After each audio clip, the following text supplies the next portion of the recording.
Today, we'll be going over some strategies on how we can teach antibiotic stewardship when we're on rounds. This talk will be covering the following competencies under educational theory and practice. Before we dive into the specific strategies, though, it's helpful to first talk about some of the behavioral factors that determine our prescribing decisions. So say we have an elderly patient being admitted for altered mental status and who's also found to have bacteriuria. On one hand, all of us are well aware of the risk of antibiotic resistance and how it's an important goal to not overuse antibiotics. But this risk can also feel distant and in the moment not as significant to us. On the flip side, imagine now you're actually the clinician evaluating this patient who's coming in with these nonspecific symptoms.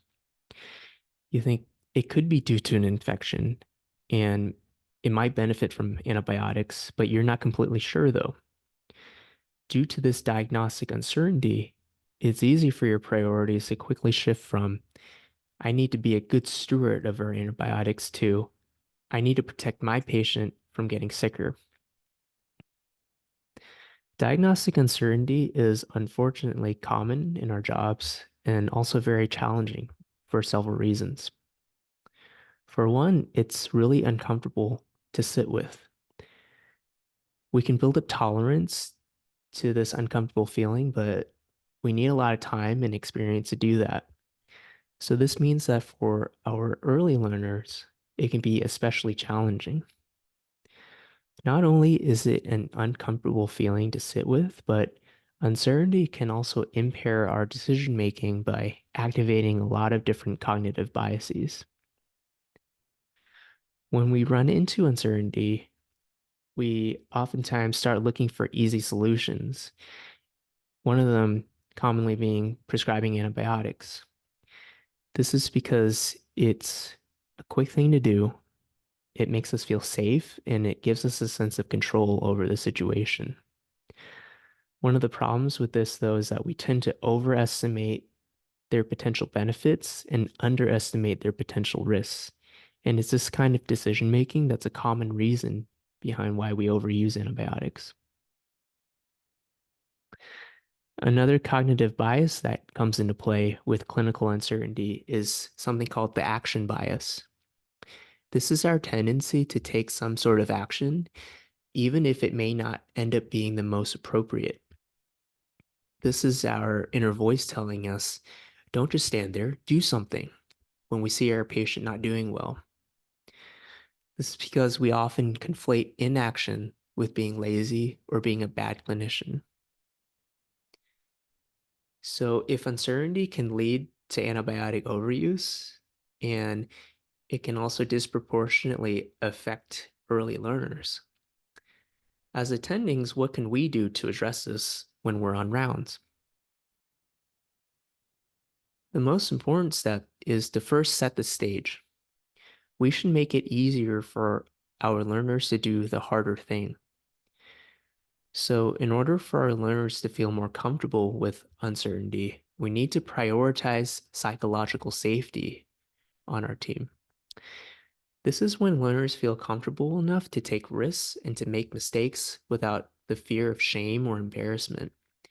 And it turns out trainees learn better and are more willing to step outside of their comfort zone in this type of environment. One way we can help foster this is by acknowledging and normalizing uncertainty when it's present. So, for example, going back to our patient who presented with altered mental status, you might say after your med student is done presenting, you know, I'm also not sure what's going on. But then following that up with an open-ended question like, but what's a schema we can use to approach altered mental status when we're not sure? This way, we can start role modeling how even when we don't know the answer right away to a clinical question, we can still systematically work through this uncertainty bit by bit. Once we've laid the groundwork, here are some other strategies we can use.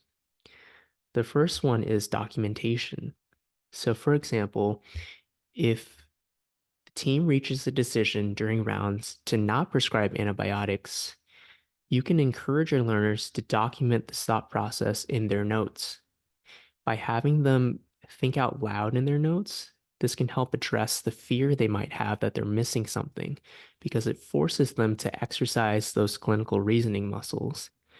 And it also shows them that we can still put in a lot of thought in coming up with a decision to not prescribe. The other strategy you can try is substitution. An example of this is when we highlight alternative interventions that we can do that's that may be higher value, like doing a thorough med rec for a patient with altered mental status, instead of jumping straight to prescribing empiric antibiotics for a presumed UTI. This is a good strategy if you sense your learner is uncomfortable from not doing something, because substituting the act of prescribing antibiotics with another action can address that action bias. So to summarize, diagnostic uncertainty can be really tough for early learners to deal with. It's also a big driver of antibiotic overuse. We as attendings can help by acknowledging and normalizing this challenging part of our job, and then by employing strategies like encouraging documentation and using substitution during our rounds.